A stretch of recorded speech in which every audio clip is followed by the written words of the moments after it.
In chapter 634 of One Piece, protagonist Monkey D. Luffy is asked to become the hero of a certain nation. Luffy, however, is appalled by this idea. He's not a hero, he's a pirate.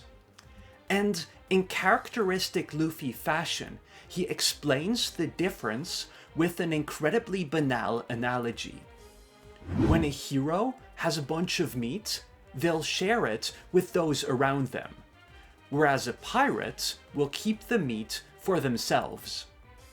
And as for Luffy, he certainly doesn't want to share his meat. Yes, it's funny in its simplicity, but it also really cuts to the core of One Piece's moral framework. This is a story about pirates, and Luffy is not always the knight in shining armor. But there's more to Luffy's statement than it first seems. This scene is also positioned at a critical junction in One Piece's overall narrative.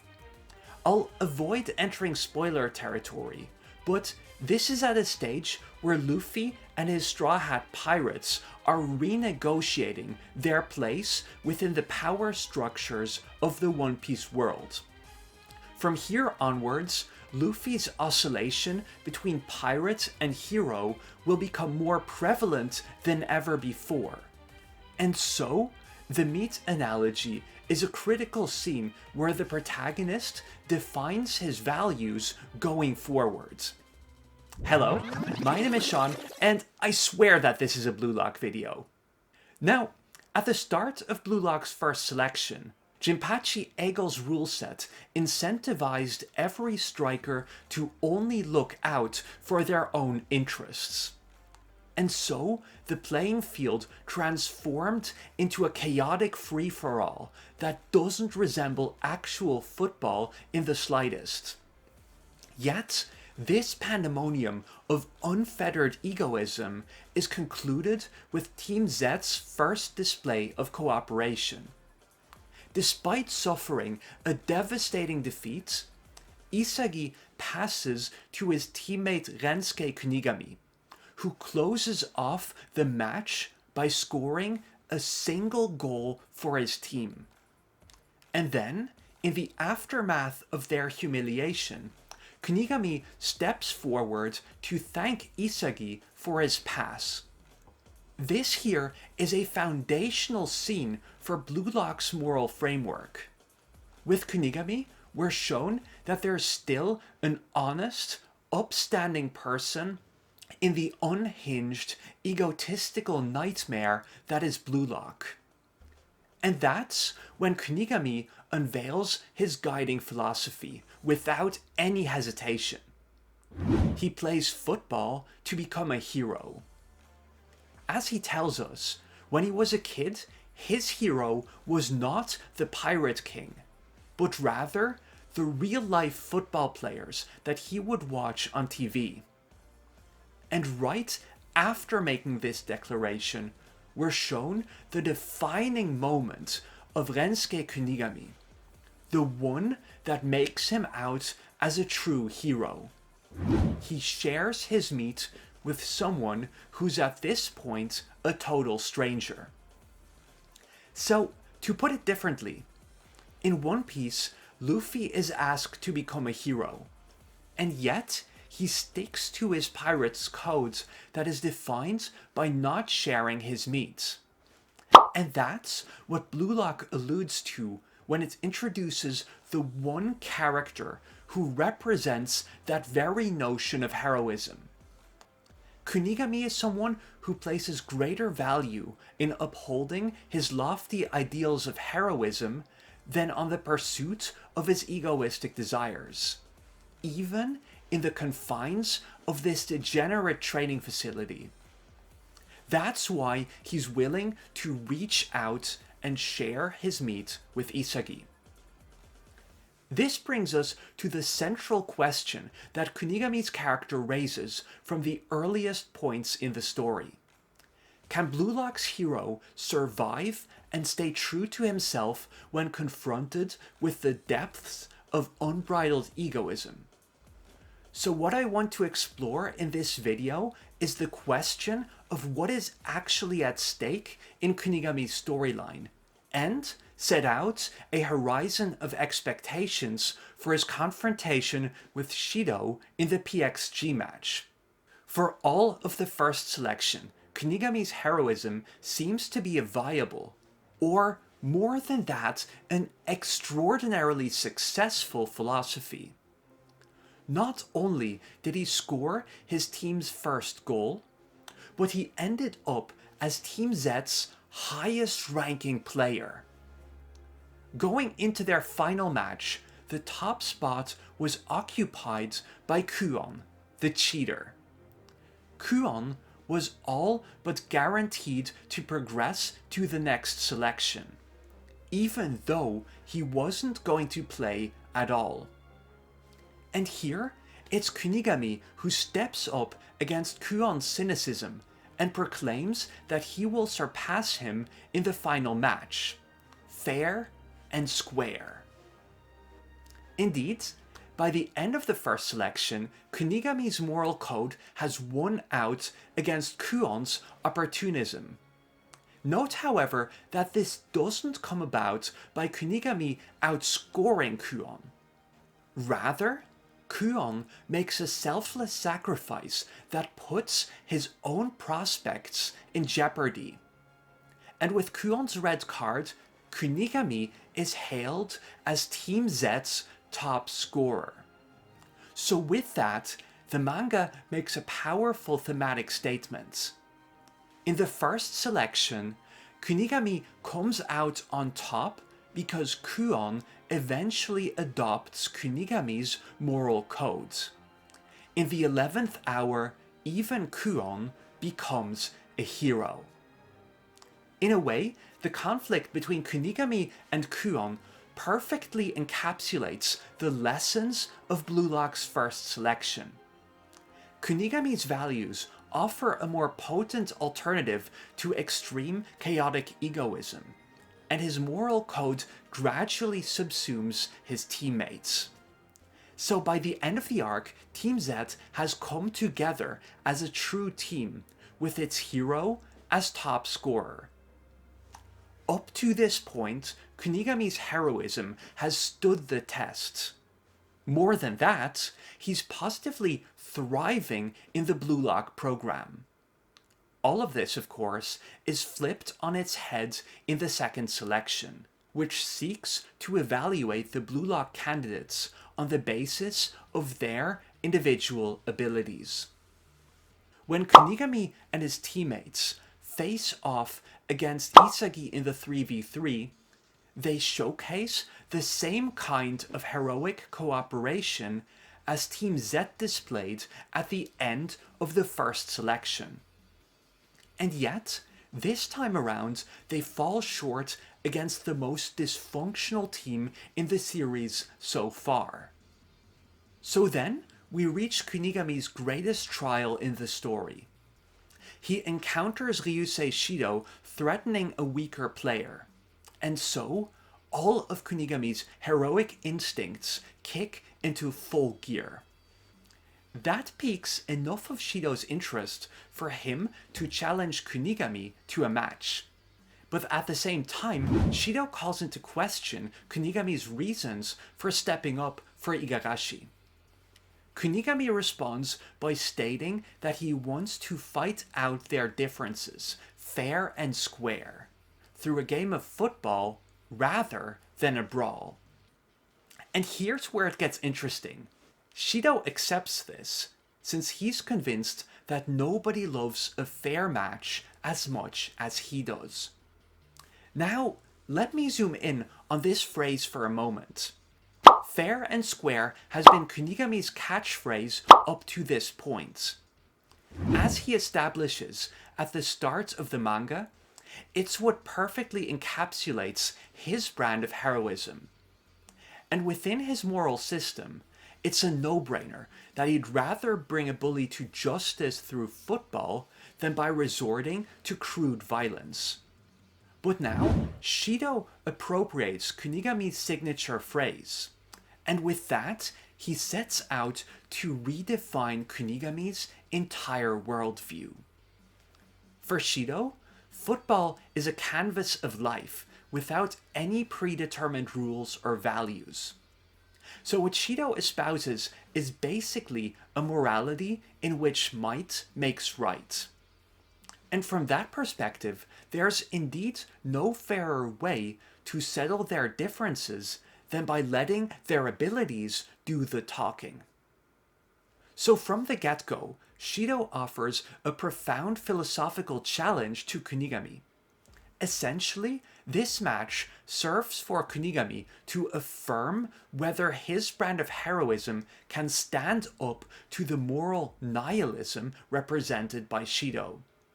And with that, we're prompted to understand that their success on the pitch directly correlates to the strength of their respective beliefs. But from its earliest stages, it's painfully obvious that Kunigami can't hold a candle to Blue Lock's number 2. Shidou sees through Real and Kunigami's abilities in a heartbeat, and makes it clear that they can't even fathom the depths of his worldview.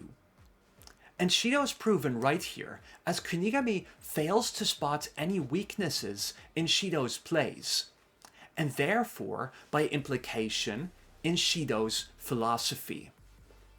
There's one scene in particular that perfectly illustrates how Kunigami's convictions fall short in the face of a player who represents nothing less than the totality of life itself. When Igarashi passes to Shidou, Kunigami pronounces a shot from that angle as impossible. Shidou, however, just laughs in his opponent's face. That shot was only impossible within Kunigami's limited imagination. It's hard to overstate how symbolically potent all of this is. Shidou claims that his brand of football has no rules, no limitations, and he hammers this home by displaying football abilities that eclipse the horizons of what Kunigami thought was possible. And thereby, he makes it crystal clear that Kunigami's heroism is unable to refute Shidou's convictions. And note how the tables have turned on Kunigami in another way as well. In the first selection, Kunigami the hero came out on top against Kuon the cheater. And it's really important to note that from chapter 2, Kunigami has proclaimed that he really despises cheating. And now, he faces off against the cheater once more, with Igarashi deliberately fouling Reo. But this time around, the cheater gets the last laugh. Igarashi's foul directly leads to Shidou's first goal, and thereby to Kunigami's elimination from Blue Lock. This is the era of Shidou, where might makes right, and by showing Kunigami that he can't measure up to Blue Lock's number 2, Shidou also imposes a new philosophical paradigm on the fallen hero. As Kunigami leaves Blue Lock, he's forced to grapple with this new reality and find a different source for the answers that his moral code failed to provide. And so he enters the wild card in search of new truths. And that's what the wild card dangles before him. His last chance is a program that subjects him to an even less conventional philosophy than that of Blue Lock proper. Weeks pass by, and from the purgatory that is wildcard emerges the new Rensuke Kunigami, the dark horse who left his old values behind. Now, I reckon that most every reader considers Kunigami post-wildcard a mixed success at best. Yes, in terms of raw numbers, Kunigami has become an absolute powerhouse. But what's striking about the Kunigami in the NEL is the profound emptiness behind his impressive physique. In fact, this seems to be something Kunigami took away from his humiliating defeat. When Shidou the demon condemned him to the pits of hell, he sent him off with one last lesson: that people who can't destroy themselves will never create the kind of explosions that he has just displayed. So upon returning from the wild card, it seems that Kunigami took Shidou's teachings to heart. He dismantled everything that used to distinguish him, from his physical specs to his guiding philosophy. But here's the thing: Shidou's philosophy is much more intricate than what Kunigami took away from his loss. As we learn over the course of the U20 match, Shidou's ostensibly unhinged conduct taps into his fundamental belief about nothing less than human nature and a kind of primal vitality. So when Shidou speaks about destroying himself, it's in the sense of a cosmic conflagration, of a big bang that births the entire universe. What Shidou truly represents are acts of explosive creation. And by the way, if this tickles your fancy, I've actually got a really good analysis video where I discuss Shidou's philosophy in greater detail. Either way, it becomes clear very quickly that Kunigami has merely taken in Shidou's advice on a surface level. He may have destroyed himself in the wild card, but his explosions leave only ruins in their wake. At this point, Kunigami is a wreck, without the same level of underlying beliefs that allow him to rise from the ashes. A lot of Kunigami's conduct in the Barca match also takes on further significance when we understand that he's essentially copying what he learned from Shidou, albeit on a superficial level. As I touched on earlier, Shidou believes that might makes right, and his frequent violent outbursts make it clear that he understands this in a very literal sense. That's, for instance, why he tries to genuinely fight the U20 team for a spot on their lineup. And it seems to me that Kunigami has taken over this view as well. In a way, this development mirrors the ending of the first selection. Back then, Kunigami won out against Kuon because Kuon eventually adopts his values. But now, Kunigami's defeat at the hands of Shidou forced him to adopt the demon's moral framework in turn. From that perspective, he actually fits in quite well with BM, the team where places are awarded according to raw data. In the wild card, Kunigami grew in accordance to Shidou's teachings, and now he's ready to use his superior specs to enact his will upon the world. It's no surprise that this brings him into conflict with the established order. In the Barca match, Kunigami refuses to pass to Kaiza, and takes a shot at the goal himself, which puts him on a collision course with Kaiza's most loyal lackey. And in response, Kunigami tries to oust Kaiza's empire by enacting martial law. That is to say, Kaiza's political system is rejected in favor of a Shidou-esque anarchy where physical strength reigns supreme. And interestingly enough, Kunigami's attempt to break open BM kind of resembles Shidou picking fights with the U20 team. And in both cases, their brute force approach leaves them isolated within their team. Kunigami's newfound belief that might makes right also explains his dismay at Isagi's pass at the end of the Barca match. This scene serves as a notable parallel to Kunigami's goal in Blue Lock's very first match. Back in the first selection, Kunigami scored a goal thanks to a pass from Isagi. And in the aftermath, he thanked Isagi and unveiled that he plays football to become a hero. But now that he's rejected his former aspiration, Kunigami is appalled when Isagi passes to him again in the Neo Egoist League. And here too, Kunigami's reaction perfectly reflects his current ideology.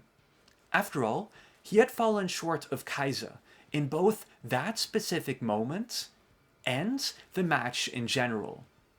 And so, he didn't win the right to score. In his view, Isagi is going against the rule that the strong call the shots, and thereby rejecting the natural order. Now, I know that I've been discussing Kunigami as a copy of Shidou without addressing the elephant in the room. That the wild card transformed Kunigami into a copy of Noel Noah. In my view, the nature of his transformation really exacerbates the aforementioned sense of hollowness that the new Kunigami gives off. Everything about him is a cheap imitation. He's a mimic lacking the substance that elevated the originals in the first place. I think there's something really poignant about Kunigami's body being remodeled in Noah's image after his loss to Shidou. And therefore, he had no choice but to begrudgingly adopt the views of the victor as gospel. And as we've seen, this has resulted in him espousing beliefs that he doesn't really understand. And that is reflected by his physical changes as well. Just like his worldview, his body was forced into a mold that doesn't quite fit. As Isagi notes, Kunigami will always fall short if he is only copying Noah, just as he won't achieve any success in the long term while he follows a half-baked philosophy. So that brings us to the upcoming PXG match, where Kunigami is set to face off against Shidou once more. And from what I've seen, many readers are under the assumption that this will mark the moment where Kunigami defeats Shidou, whatever that may mean. But in light of my reading of Kunigami's character arc, I have some serious reservations about this assumption. In the NEL, Kunigami has adopted Shidou's belief that might makes right. And so, what Kunigami has to overcome is not so much Shidou the person, but rather Shidou's worldview. After all, Kunigami will never escape the clutches of Blue Lock's resident demon as long as he continues to operate within Shidou's philosophical paradigm. Just think about it. If Shidou outscores Kunigami, Shidou wins. And if Kunigami defeats Shidou on that front, Shidou wins as well. There might be a new bully on the block, but the belief that might makes right reigns supreme either way.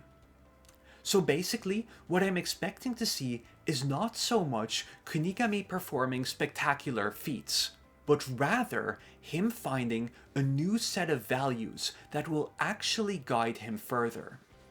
Not just falling back on his old notions of heroism, but a philosophy that properly stands up to Shidou's challenge. So, let me know your thoughts about Kunigami's development and his future. And if you liked what you saw, consider subscribing for more in-depth Blue Lock analysis every other week. So take care, and I'll see you next time. Later, guys.